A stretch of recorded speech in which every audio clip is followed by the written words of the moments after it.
Depuis la destruction du Beth Amikdash, les bénis Israël ils ont pris le minhag de ne pas manger de bassar, de ne pas manger de viande depuis le début du mois de Av, pour nous, c'est-à-dire à partir du 2 Av jusqu'au 10 Av inclus. La svara, c'est quoi? Si la table d'Akadosh Baruch Hu elle est vide, entre parenthèses, ça veut dire que le misbeach elle est détruit, donc il n'y a plus de korbanot. Alors d'ailleurs, l'arrêt va être liot kerabo. Le serviteur ne peut pas être plus que son maître. Donc nous, on est les Arvadim d'Hachem. Nous aussi, nous devons nous abstenir de manger de la viande pendant ces quelques jours.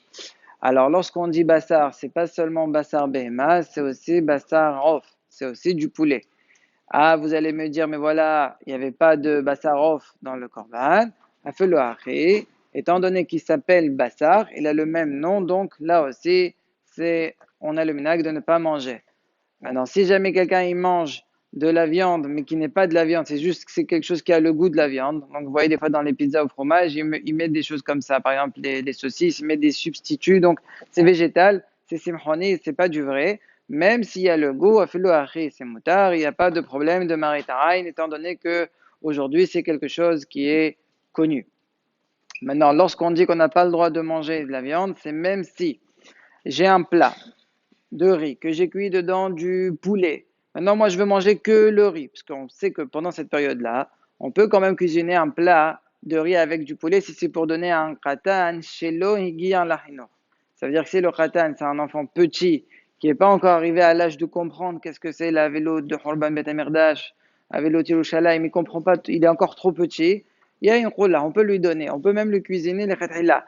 Maintenant, si le papa ou la maman ou un des frères qui est arrivé les hinour, il veut manger de ce riz-là, étant donné que ce riz, il a avalé du goût du poulet, ou de la viande, là, alors c'est assour, il ne pourra pas manger de ce riz-là. Attention, on ne va pas quand même être marmire jusqu'au point d'interdire de cuisiner dans une marmite bessarite, en disant, ah, cette marmite, elle est bessarite, donc elle a avalé du goût, donc maintenant elle va nous donner du goût, donc je ne peux pas, il faut prendre une marmite parvée. Non, là non. Tu peux quand même prendre une rdera bessarite. Simplement, ce que j'ai interdit, c'est ce qu'on a interdit, ce qu'ils ont interdit les hakamim, c'est lorsque le riz, il a été mamache cuisiné avec du poulet. Là, il a mamache avalé du vrai goût. À ce moment-là, là, on est marmire. Mais si c'est ça, du tambalou, c'est moutar. Maintenant, le khatan, chez Guy al on a dit qu'il n'aura pas le droit de manger. Il y a quand même une choula qui est ramenée dans Kol Sinaï de l'Barbadia Yosef. Si jamais, par exemple, Shabbat. Shabbat, on mange de la viande pendant les Shabbatot qui sont soit Erev Shabbat Hazon. Cette année, on a 2 Shabbatot. Les 2, on peut manger. Même si c'est Shabbat, la date du 9, quand même, on peut manger. Maintenant, le premier Shabbat. Imaginons qu'on a cuisiné de la viande, on a mangé, etc. Et il en reste pour sortir d'Aleverit. Est-ce qu'un homme, il pourra se dire, j'ai cuisiné ça pour Shabbat. Maintenant, ça va se jeter. Fais-le, tu n'auras pas le droit. La khoula, c'est de donner à un enfant, même si il gagne la hinour. Ça, oui. Ça, il y a cette khoula-là, mais pas pour un grand. Maintenant, si c'est pendant cette période-là, on participe à une sourdat miswa, on aura de faire un plat de viande. C'est quoi un exemple de sourdat miswa? Par exemple, quelqu'un qui a une brit mila.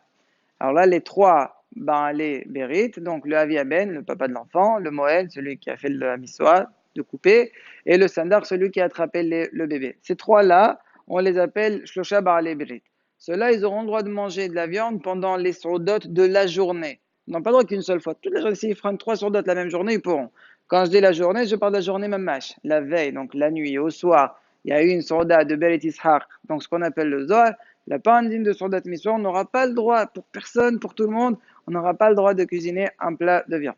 Maintenant, quand j'ai dit qu'on est mishtatef à une sourdat miswa, c'est seulement si vraiment tu es shayach à la miswa. Mais si jamais toi, tu n'as rien à voir, mais simplement tu viens pour la sourda pour manger de la viande, ça ne marchera pas. Pareil pour un siyum masechet, ça le djinn d'une sourdat miswa. Si tu es quelqu'un qui a participé, qui a étudié, oui, tu peux manger. Tu es quelqu'un qui a financé ce qui est en train d'étudier, oui, tu peux participer. Mais si tu vas là-bas juste parce que tu veux te débrouiller un repas de viande pendant cette période-là, ça te manque, là, on n'aura pas le droit. Une femme qui vient d'enfanter, elle aura le droit de manger de la viande pendant les 30 jours suite à la naissance.